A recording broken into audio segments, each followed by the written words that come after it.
कहानी शुरू होती है दो चोर आदमियों को दिखाते हुए। ये सेवर को चोरी कर रहे थे। वो लोग सेवर तो चोरी कर लेते हैं, पर उस चका पर एक बिल्ली थी जो एक चोर पर हमला कर देती है। उसकी गर्दन पर बिल्ली के पंजे गड़ गए थे। थोड़ी ही देर पार वो आदमी पागल सा होने लगा था और अपने ही साथी को काट लेता है। जब वो अपनी साथी को काट रहा था, इसी हाथापाई में वो पानी में गिर जाता है और पहुंच गया था गंगनम शहर में।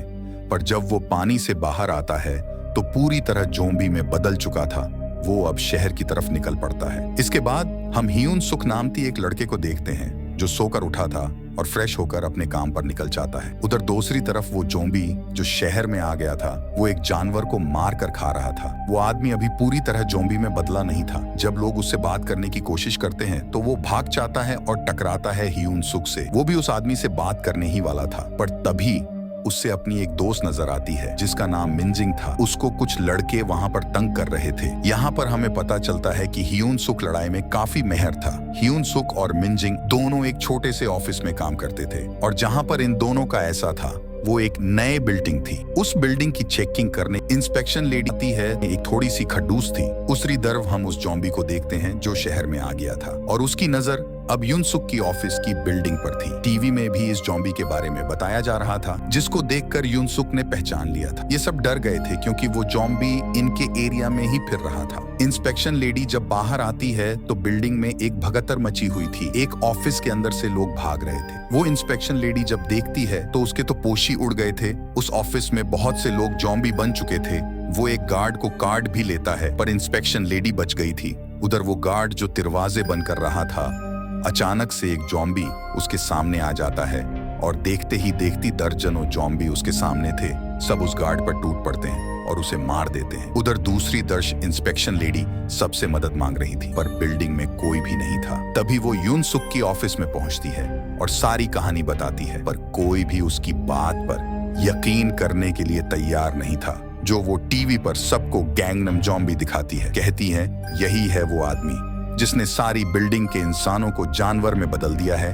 गार्ड के जिसको ज़ॉम्बी ने काटा था, वो समझ चुका था कि वो भी अब ज़ॉम्बी बनने वाला है। इंस्पेक्शन लेडी यहाँ पर सबको बता दिया है कि हम यहाँ से बाहर नहीं जा सकते। मैंने सारे दरवाजों को बंद करवा दिया था।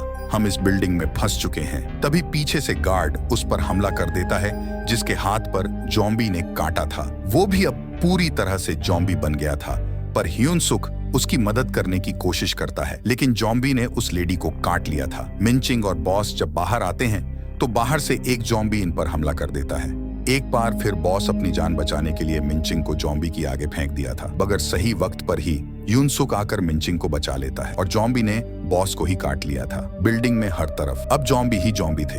पूरी बिल्डिंग में सिर्फ दो इंसान बचे थे, ही यूनसुक और मिंचिंग। ये दोनों अपनी जान बचाने के लिए इधर उधर भाग रहे थे। ये दोनों किसी ना किसी तरह सीढ़ियों तक पहुंच जाते हैं, मगर ऊपर से भी ज़ॉम्बी सा रहे थे और नीचे से भी। ये दोनों दरमियान में ही फंस चुके थे।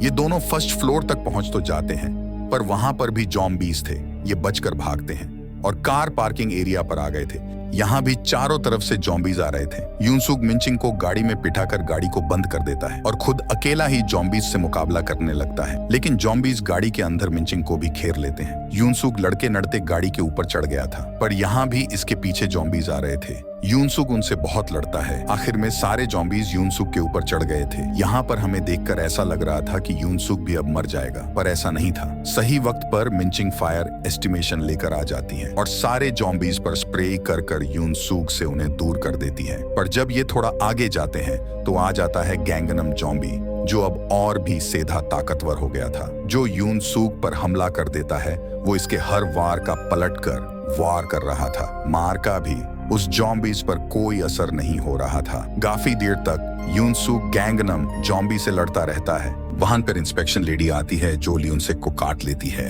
यूनसुक मिंचिंग से कहता है कि तुम्हें अब अकेले ही बिल्डिंग से बाहर जाना होगा और सैड सहा गुड बाय बोलता है, क्योंकि उसे ऐसा लग रहा था कि वो भी अब ज़ॉम्बी बन जाएगा। ये मिंचिंग को बताता है कि उसे कितना पसंद करता था। ये दोनों एक दूसरे के गले लगते हैं। जब ये मिंचिंग को छोड़ने के लिए खड़ा हुआ था, तभी कोई चीज नीच राकर गिरती है और वो थे इंस्पेक्शन लेडी के नकली दान। इसका मतलब ये था कि यूनसुक पर तो वायरस का कोई असर हुआ ही नहीं था। अब ये दोनों मिलकर बिल्डिंग से बाहर निकलते हैं, पर जाते हुए दोनों एक बेवकूफी कर जाते हैं। दोनों ने दरवाजे को खुला ही छोड़ दिया था। तो कहानी के आखिर में हम देखते हैं बेनम ज़ॉम्बी अभी भी जिंदा था। वो भी उठकर बाहर की तरफ जाने लगता है। मतलब अब ये बर्बादी पूरे शहर में फैलने वाली थी।